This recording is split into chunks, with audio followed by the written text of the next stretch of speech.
Hello, and welcome to the beginning of Learning Hmong Part 1. Today I'm going to walk you through the basic steps of learning how to read and write in Ntawv game. First of all, I want to introduce the 4 sections. In order to read Ntawv game, there are 4 very important parts. The first part you will see are going to be called the consonants.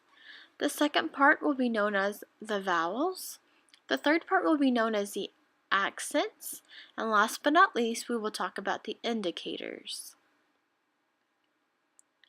For the first part, we are going to be learning about the 36 consonants. Then we will talk about 20 vowels. Then we will talk about 8 accents, and we have 7 indicators. It is very important to note that beside each consonant is a specific number.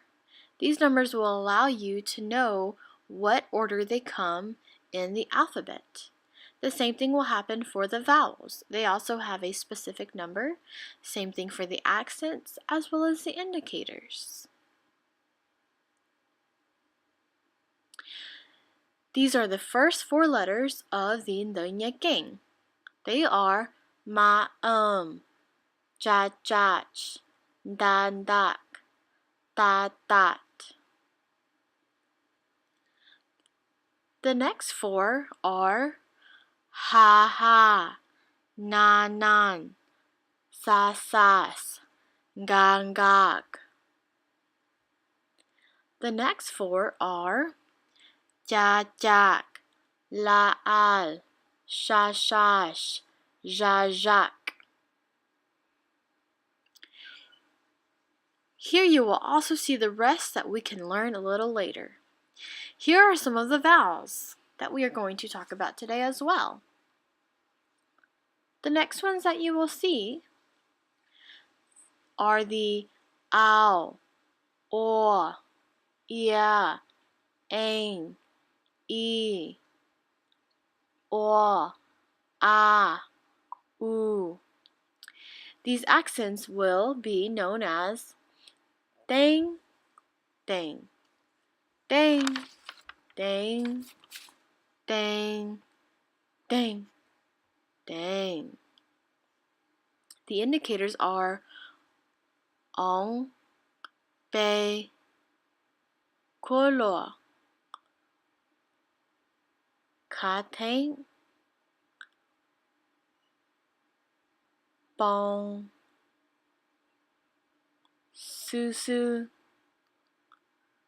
kushai.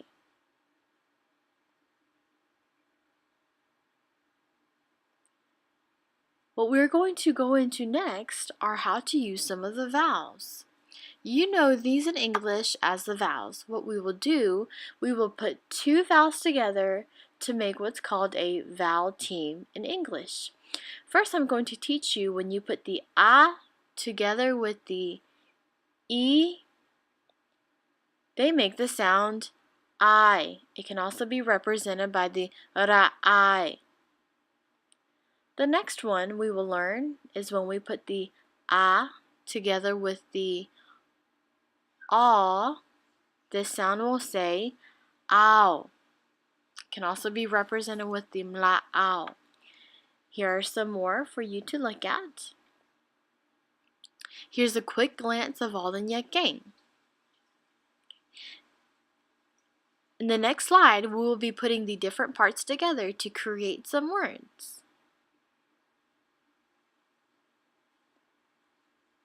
Okay, I hope you are ready. The first word I will teach you will be as follows. We will take the ja, jak, and put it with the vowel aw. We will add the accent dang to it. It says ga. This means you. The next word we will use the nya nyak with the vowel aw and add the accent dang. This is nya and it means to stay or to live. Next, or last, we will use the letters lal al, vowel e, and then the consonant ja jak. with the vowel a and the accent to make this say Li cha. It means how. Con nhỏ li cha. In straight translation, you can see it says you live how or how you live. This will translate to how are you? Kalumbe hu li cha, which means what is your name? Gumbe hu wa pa seng, which means my name is Pa Seng. Con nhỏ Jean Paul. Con nhỏ Jean Paul. Are you living well? I know that this has been a quick video with only some basics, but overall, we have accomplished at least 4 things today. We learned the 4 different groups of the Hmong script. We also learned how to pronounce some of the Hmong characters, how the alphabetical order of Hmong scripts come, and how to write some Hmong. Make sure to watch our next video to learn some more about how to write in Nhạc Gang. Thanks for watching.